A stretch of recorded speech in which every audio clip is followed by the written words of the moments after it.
Pourquoi tu auto-sabotes ta vie amoureuse? Comment les hommes opèrent d'eux-mêmes l'exécution et l'extermination systématique de toute forme d'opportunité amoureuse qu'ils peuvent avoir. Bienvenue à toi cher ami dans cette nouvelle vidéo. Installe-toi confortablement, prépare-toi un petit quelque chose à boire ou à manger. La vidéo d'aujourd'hui va être passionnante. Dans les dernières vidéos que je t'ai partagées cher ami, nous avons exploré ensemble des passages intéressants du livre best-seller How to be a 3% man. Nous avons vu des concepts que je t'ai souvent partagés sur cette chaîne. Des concepts qui traitent de la sous-communication, de la séduction, du monde du dating, de surtout comment les femmes savent reconnaître si tu es un homme de grande valeur ou un nice guy, un mal bêta, un homme qui n'est pas à la hauteur pour elle. Et simplement par ta communication, par ta manière d'interagir avec elle, par ton attitude, toutes ces formes de sous-communication qui finalement lui communiquent le type d'homme que tu es. Est-ce que tu es un homme confiant, centré sur lui-même, qui exprime pleinement sa masculinité, ou tu es un nice guy en attente de son approbation, en attente de sa validation, qui n'est là que pour lui faire plaisir et que pour être un toutou complaisant finalement, dans l'attente d'un miracle, dans l'attente que cette fille l'accepte, cette fille lui cède à ses avances, miraculeusement ou pitoyablement. Et je pense qu'on a fait le tour de ce livre, des passages intéressants. Après, à toi d'aller te replonger dans la lecture de ce livre si tu veux voir plus de choses. Mais les autres passages, je les ai trouvés un peu répétitifs ou pas si intéressants que ça. J'ai essayé de regrouper dans mes dernières vidéos les passages les plus intéressants. Aujourd'hui, je me suis plongé dans la lecture d'un nouveau livre. Alors, ce livre s'intitule Dating Essentials for Men. Et l'auteur avait écrit un autre best-seller qui s'appelait No More Mr. Nice Guy. Et dans ce livre, l'auteur essaie de regrouper en fait tout ce que les hommes doivent comprendre sur le dating.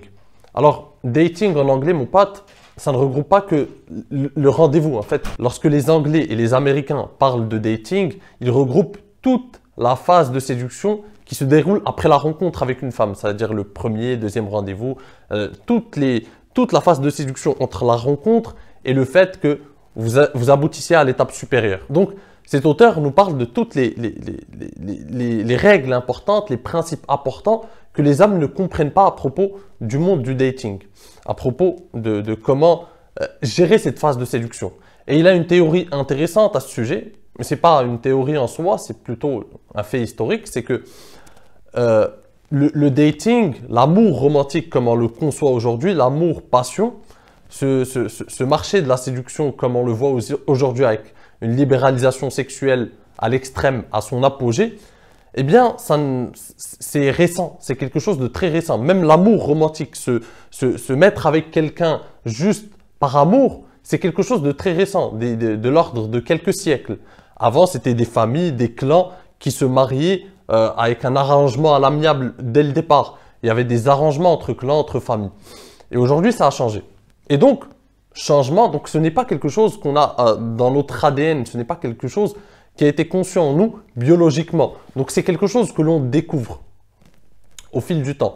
Et donc notre manière de nous adapter, ça montre aussi la capacité à tout un chacun, à tout homme de savoir s'adapter biologiquement. Et c'est les meilleurs, les plus forts qui s'adaptent toujours le plus vite.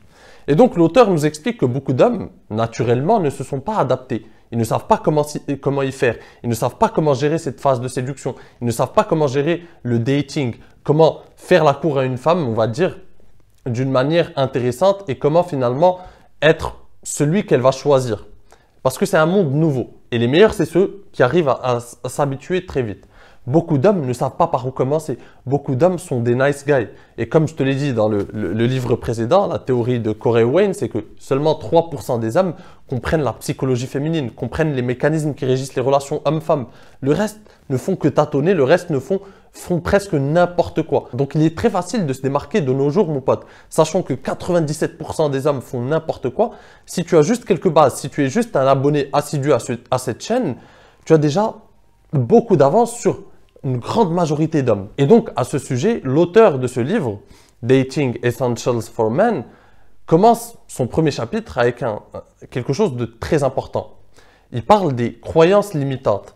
Et il nous explique que beaucoup d'hommes n'ont pas de succès avec les femmes simplement parce qu'ils ont beaucoup de croyances limitantes qui les empêchent d'aller au bout de leur potentiel, qui les empêchent de décupler leur potentiel de séduction, d'aller voir jusqu'où ils peuvent être séduisants, jusqu'où ils peuvent être intéressants, jusqu'où ils peuvent développer l'arsenal de séducteurs qui leur est propre et qui peut leur servir pour décupler leurs opportunités amoureuses. Et donc la plupart des hommes se persuadent, ont des certitudes et des fausses croyances qui les bloquent, qui les freinent, qui les isolent, qui les plongent dans une misère sexuelle. Parmi ces croyances, il y en a beaucoup, il en cite beaucoup. Par exemple, je suis trop gros, ou les femmes ne sont intéressées que par des hommes qui font 2,50 m et qui sont blindés. Les femmes ne sont intéressées que par je ne sais quoi. Les femmes ne sont intéressées que par les beaux gosses. Si tu n'es pas assez attirant physiquement, tu ne peux avoir aucune chance. Et il y en a beaucoup, tu peux en trouver beaucoup. Je suis timide, donc je ne peux jamais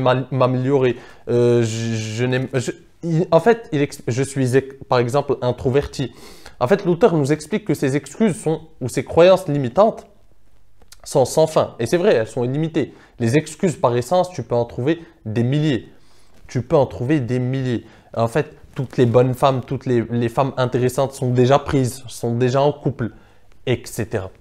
Et donc, le fait d'avoir ces croyances limitantes, eh bien, ça se répercute sur notre réalité. En fait, disons-le, mon pote, comme l'avait expliqué Mark Manson dans son livre Models, dans un des chapitres, tes croyances finissent par devenir ta réalité. Tes croyances finissent par se répercuter sur ta réalité. Par exemple, si tu penses que toutes les femmes sont matérialistes, que toutes les femmes ne sont que vénales, eh bien, ça va se répercuter sur ta réalité. Et en fait, tu ne vas attirer que des femmes matérialistes parce que dans ta croyance, il n'y a que ça. Toutes les femmes sont ainsi. Et donc, ce sera impossible pour d'autres femmes de se connecter à ta réalité, de se connecter à ton personnage. Parce qu'elles ne se voient pas de la sorte. Et comme toi, ta réalité, c'est que toutes les femmes sont matérialistes, eh ben, tu ne vas finalement attirer que ces femmes-là et tu vas être réconforté dans ta croyance limitante. Parce que finalement, étant donné que tu ne vas attirer que ces femmes-là, c'est un cycle sans fin. Et tu vas tout le temps te dire, bah regarde, ces femmes-là sont attirées parce qu'elles sont matérialistes et c'est le type de femme que tu attires à chaque fois. Et en fait, ta croyance a défini ta réalité.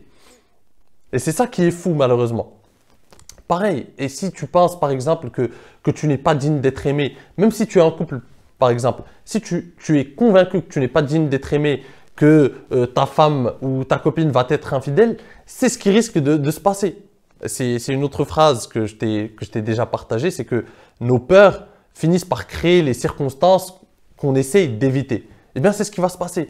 En étant dans la peur que ta femme te trompe ou ta copine te trompe, ça va se répercuter, ça va se voir à ton attitude et tu vas exprimer cette incertitude, cette insécurité assez régulièrement dans tes interactions avec ta copine et ça va la convaincre de faire ça finalement. Tu vas lui mettre l'idée dans la tête. Et en fait, elle va se dire, ce gars, il est bourré d'insécurité, ce gars, il a peur, ce gars, il n'est pas sûr de lui-même et tu vas lui donner l'idée d'aller voir ailleurs. Donc, tes insécurités, ta croyance que tu n'es pas digne d'être aimé, que ta femme ou ta copine va sûrement te tromper, va finir par devenir une réalité. Donc, ce que tu as dans la tête, les croyances limitantes que tu as dans la tête, ça se répercute sur la réalité, mon pote. Et donc, l'auteur nous invite à toujours nous remettre en question, toujours remettre en question ces croyances limitantes, les challenger, comme il dit. Les challenger en les confrontant au réel, en sortant de ta zone de confort, en faisant des choses qui te font peur. Si tu as une croyance limitante, va tester. Si tu te dis que les femmes vont te rejeter parce que, je ne sais pas, tu es tout le temps, tu es petit ou que tu n'es pas intéressant, va les aborder. Aborde-en plusieurs et fais-toi une idée de ça. Et essaye de partir sur des bases où ces croyances n'existent pas. Essaye de tout le temps les remettre en question. Va sur les terrains. Confronte-les à la réalité. C'est ça qui est intéressant. Et malheureusement, de nos jours, on assiste à un autre phénomène. C'est la montée de certaines chaînes, par exemple masculinistes, qui, au lieu de responsabiliser les hommes, les réconfortent dans leurs excuses.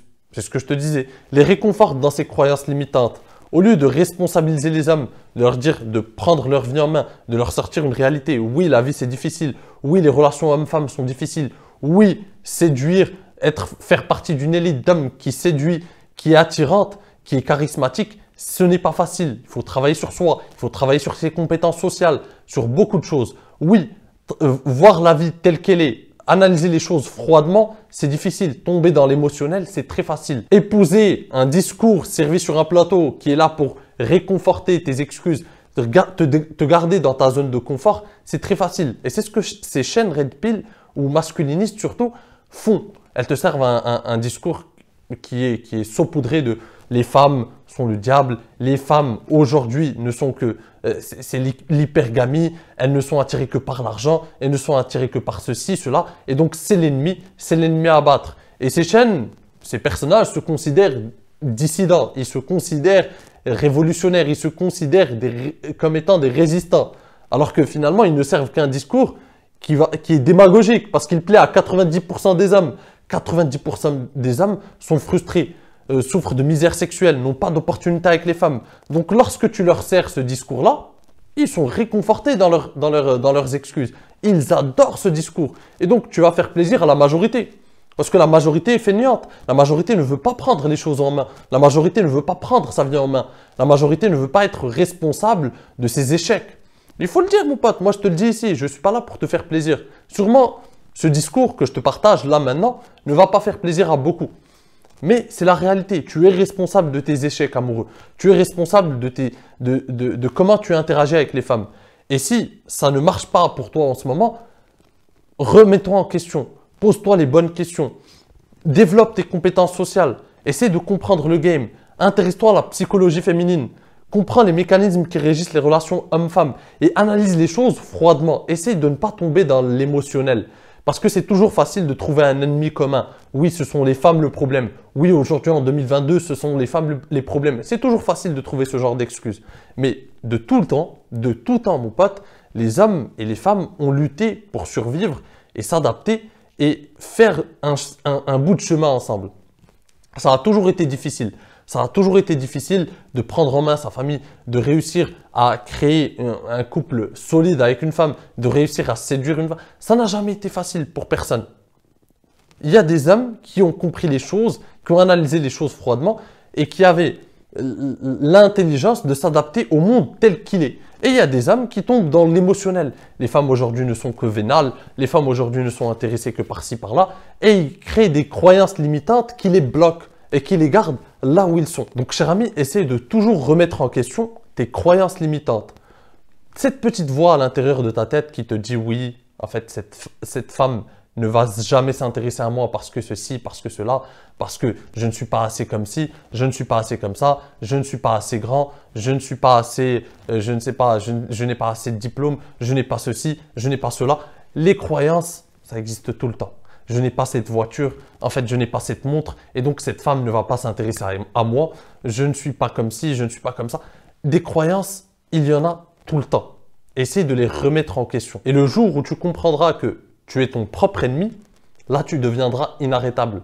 Parce que tu vas faire les efforts qu'il faut pour changer ta vie, pour t'améliorer, pour améliorer les choses. Encore une fois, ici sur cette chaîne, c'est quoi le but?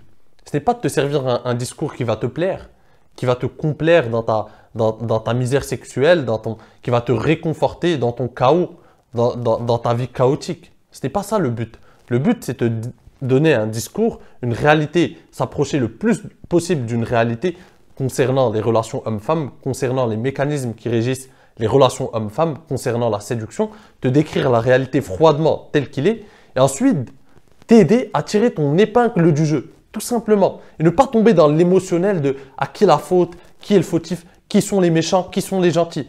Ça a toujours été comme ça. Le récit hollywoodien, c'est toujours trouver le méchant et le gentil. Ça, c'est l'émotionnel. Ça, c'est pour les gamins de 5 ans. Et c'est vraiment malheureusement le discours qu'on sert à certains hommes. En fait, les femmes sont les méchantes de l'histoire. Ça n'est jamais comme ça, mon pote. Ce n'est pas une question de il y a les méchants, il y a les gentils. Non. On analyse les choses froidement, on analyse la réalité des choses, la réalité des relations hommes-femmes, la réalité du monde, du marché de la séduction et on essaye de tirer notre épingle du jeu, de faire partie de l'élite d'hommes qui a des opportunités avec les femmes, qui s'améliore, qui va de l'avant, qui a des projets, qui est ambitieuse et qui essaye de tirer son épingle du jeu, tout simplement. Donc, si c'est ce qui t'intéresse, si c'est le chemin que tu veux prendre, mon pote, je t'invite à t'abonner et à activer la cloche pour ne pas rater les prochaines vidéos. Parce que c'est ce qu'on fait sur cette chaîne. Si par contre, ce qui t'intéresse, c'est de trouver des excuses, c'est de trouver un ennemi commun, c'est de trouver des excuses qui vont te réconforter dans la misère sexuelle que tu vis, dans tes échecs, eh bien, je t'invite à t'abonner à d'autres chaînes. Il y en a plein qui vont te servir ce discours-là et te laisser complaire, te laisser te lamenter, te laisser dans cette posture de victime perpétuelle. Alors mon pote, je vais m'arrêter là. J'espère que tu as compris l'essence de mon message une nouvelle fois. Si cette vidéo t'a plu, n'hésite pas à la rétribuer d'un like. C'est un énorme soutien pour mon travail et ça envoie un message fort à l'algorithme. Sur ce, je te dis à la prochaine. En attendant, prends soin de toi et surtout, reste séduisant. Ciao!